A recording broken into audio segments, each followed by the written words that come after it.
management de la qualité dans Sage X3. Le saviez-vous, dans Sage X3, vous pouvez intégrer vos spécifications de contrôle et de prélèvement pour l'ensemble de vos articles achetés ou fabriqués. L'objectif est de déclencher automatiquement des ordres de contrôle qualité par prélèvement en réception ou lors des déclarations de production et en cours de production, gestion des ordres de contrôle de stabilité et des OC sur retour. On voit ici le process complet avec génération automatique de l'ordre de contrôle depuis un événement, que ce soit une réception, le lancement d'un ordre de fabrication, une déclaration d'OF, etc.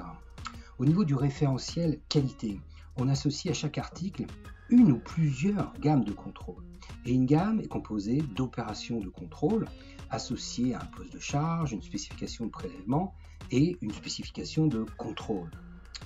On peut visualiser et suivre l'ensemble des ordres de contrôle à réaliser sur un planning avec les ordres de contrôle planifiés, mais aussi prévisionnels, tenant compte des commandes fournisseurs enregistrées ou des OF lancés, permettant d'anticiper la charge par laboratoire et par service. On gère le process de contrôle de bout en bout.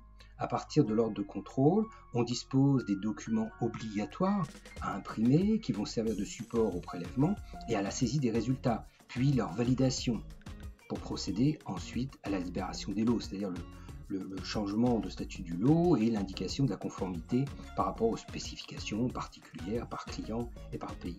Enfin, on édite depuis l'ordre de contrôle un certificat d'analyse avec les résultats des tests sur le lot, mais également pour l'ensemble des lots consommés dans le cas d'un article fabriqué. Les gammes de contrôle sont définies au niveau de l'article. On a ici le cas d'une matière achetée, référencée chez 2 fournisseurs, et donc la possibilité d'avoir des gammes de contrôle différentes. Pour un article fabriqué, on aura ce lien par site de production, mais le principe est le même. Notons que les opérations de contrôle peuvent également être intégrées directement dans le process de fabrication pour réaliser les contrôles in-process. On va zoomer au niveau de la gamme de contrôle. Donc, la gamme de contrôle est constituée d'une liste d'opérations associées à des postes de charge, internes ou de sous-traitance. Et au niveau de chaque opération, on définit les tests à réaliser avec les valeurs et les résultats attendus, savoir si le contrôle est bloquant ou pas, et puis un niveau de sévérité qui permet de savoir quand le contrôle doit être exécuté. Et on s'appuie donc sur une bibliothèque de tests pour réaliser l'ensemble des gammes de contrôle. Voyons à présent la spécification de prélèvement associée à l'opération de contrôle. Alors on définit ici la liste des échantillons qui seront prélevés, ils sont codifiés et pourront être suivis en stock. Et en fonction du niveau de contrôle, on va déterminer le nombre de prélèvements à réaliser pour chaque échantillon. Donc il peut être déterminé dynamiquement suivant une formule, ainsi donc que la quantité à prélever.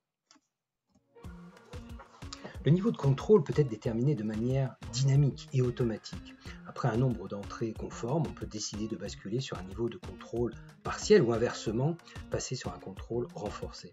C'est ici également qu'on va définir les contrôles périodiques, les contrôles de stabilité, en précisant à quelle fréquence le lot doit être recontrôlé. Pour réaliser des contrôles, on s'appuie sur des OC, des ordres de contrôle qui sont générés automatiquement ou saisis manuellement sur la base des spécifications de l'article et d'un niveau de contrôle.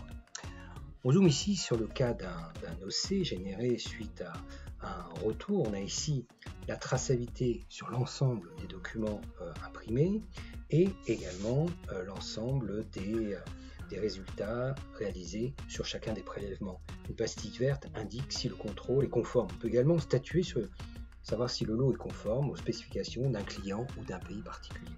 Enfin, on retrouve ici toute la traçabilité du lot, son origine, sa situation en stock et les contrôles réalisés et le détail des résultats donc pour le lot et également sur les lots consommés.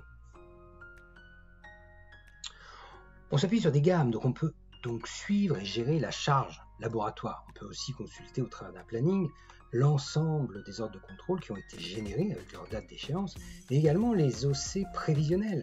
Dès la saisie d'une commande d'achat ou le lancement d'un OF, on peut visualiser la charge prévisionnelle. En conclusion, nous avons vu comment Sage X3 permet d'intégrer un suivi du management de la qualité avec une gestion du processus qualité de bout en bout, en se basant sur une gestion des ordres de contrôle et sur les habilitations pour gérer la validation des résultats et la validation des lots. Cette solution est proposée sous forme d'un add-on, alors renseignez-vous. Voilà, c'était notre tuto Le saviez-vous qui vous a permis de découvrir comment gérer le management de la qualité dans ZX3. À très bientôt pour de nouveaux tutos.